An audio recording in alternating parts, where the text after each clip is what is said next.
తెలుగు రాష్ట్రాల్లోని మామిడి తోటలు పూత పిందె దశలో ఉన్నాయి. అయితే వాతావరణం మార్పుల కారణంగా పూత దశలోనే తేనె మంచు పురుగు, తామర పురుగు, బూడిద తెగుళ్ల ఉధృతి అధికంగా ఉంటుంది. వీటిని సకాలంలో గుర్తించి నివారణ చర్యలు చేపట్టాలి, లేదంటే దిగుబడులు తగ్గే అవకాశం ఉంది. ఈ తెగుళ్ల నివారణకు రైతులు చేపట్టాల్సిన సమగ్ర యాజమాన్య సస్యరక్షణ చర్యల గురించి తెలియజేస్తున్నారు ఆదిలాబాద్ కృషి విజ్ఞాన కేంద్రం శాస్త్రవేత్త సునీల్.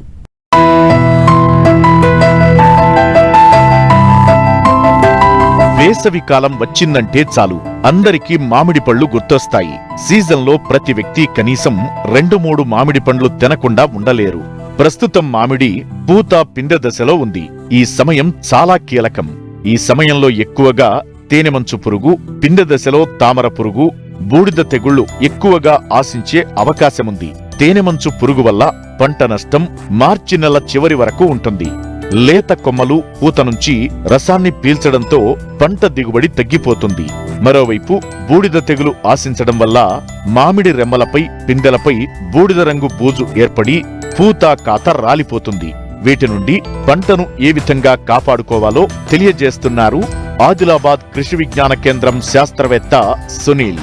మన రాష్ట్రంలో సాగు చేయబడుతున్నటువంటి పండ్ల తోటలలో మామిడి అతి ప్రధానమైనది. అయితే ఈ మామిడి తోటలు ప్రస్తుతం పూత మరియు పిందె దశలో ఉన్నాయి. ఈ దశలో చూసినట్లయితే కనుక కొంత గత వారం 10 రోజుల నుంచి కూడా పూత రాలిపోవడం అనేది ఎక్కువగా కనబడుతున్నది. అయితే ఈ పూత రాలిపోవడానికి ప్రధానమైన కారణాలు చూసినట్లయితే కనుక చీడపీడల ఉధృతి అధికంగా ఉండడము, అదేవిధంగా ఉష్ణోగ్రతలు ఎక్కువగా ఉండడము, దాంతోపాటుగా సూక్ష్మ పోషక లోపాల వలన ఈ పూత రాలిపోవడం అనేది గమనిస్తున్నాము. అయితే ఈ ప్రస్తుత పరిస్థితుల్లో ముఖ్యంగా చూసినట్లయితే కనుక చీడపీడల విషయానికి వస్తే తేనె మంచు పురుగులు గుంపులు గుంపులుగా చేరి ఈ పూత నుంచి, పూత రెమ్మల నుంచి, అదేవిధంగా పూత కాడల నుంచి రసాన్ని పీలుస్తున్నాయి. దీనివల్ల ఈ పూత రాలిపోవడం గమనిస్తూ ఉన్నాము. ఈ యొక్క తేనె మంచు పురుగులను నివారించడానికి ఇమిడాక్లోప్రిడ్ అయితే కనుక లీటర్ నీటికి 0.3 మిల్లీలీటర్ల చొప్పున కలిపి పిచికారీ చేయాలి. అదేవిధంగా ఈ సమయంలో తామర పురుగులు కూడా చాలా చిన్న పరిమాణంలో ఉండేటటువంటి తామర పురుగులు పూత నుంచి రసాన్ని పీల్చడం వలన పూత రాలిపోతుంది. అదేవిధంగా పిందెలపైన కూడా ఇవి గీకి రసాన్ని పీల్చడం వలన పిందెలపైన ముదురు గోధుమ రంగులో లేదా రాగి రంగులో గరుకుగా మచ్చలు ఏర్పడుతూ ఉంటాయి. దీనివలన కాయ నాణ్యత కూడా తగ్గిపోతుంటుంది. కాబట్టి ఈ యొక్క తామర పురుగులను నివారించడానికి ఫిప్రోనిల్ అయితే కనుక లీటర్ నీటికి 2 మిల్లీలీటర్ల చొప్పున కలిపి పిచికారీ చేయాలి. అదేవిధంగా కొంతవరకు ఈ యొక్క పూత గూడు పురుగు కూడా ఆశించినట్లు గమనించడం జరిగింది.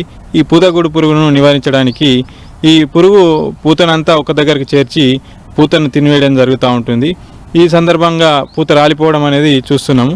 అయితే ఈ పూత గూడు పురుగును నివారించడానికి క్లోరోపైరిఫాస్ అయితే కనుక లీటర్ నీటికి 2 మిల్లీలీటర్ల చొప్పున కలిపి పిచికారీ చేసుకోవాలి. అదేవిధంగా ప్రస్తుతము వాతావరణంలో ఉన్నటువంటి ప్రతికూల పరిస్థితులు అంటే రాత్రిపూట చలి ఎక్కువగా ఉండి పగలుపూట ఉష్ణోగ్రతలు ఎక్కువగా ఉండడం వలన బూడిద తెగులు కూడా మామిడిలో ఆశించడం జరుగుతున్నది.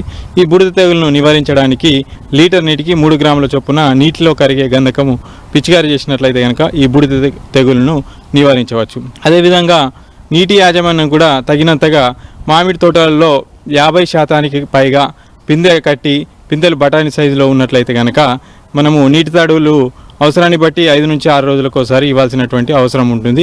అదేవిధంగా అక్కడక్కడ సూక్ష్మ పోషక లోపాలు కూడా ఉండడం వలన పూత రాలిపోవడం అనేది గమనిస్తున్నాము.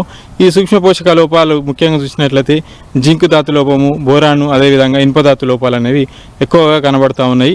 వీటిని సవరించడానికి మనం అర్కా మ్యాంగో స్పెషల్ అనేటటువంటి సూక్ష్మ పోషకాల మిశ్రమాన్ని లీటర్ నీటికి 5 గ్రాముల చొప్పున కలిపి పిచికారీ చేసుకోవాలి. లేదా మార్కెట్లో లభిస్తున్నటువంటి సూక్ష్మ పోషకాల మిశ్రమాన్ని అయినా కూడా లీటర్ నీటికి 5 గ్రాముల చొప్పున కలిపి పిచికారీ చేసినట్లయితే కనుక ఈ సూక్ష్మ పోషక లోపాలని సవరించి మన మామిడిలో మంచి దిగుబడులు తీసుకోవడానికి అవకాశం ఉంటుంది.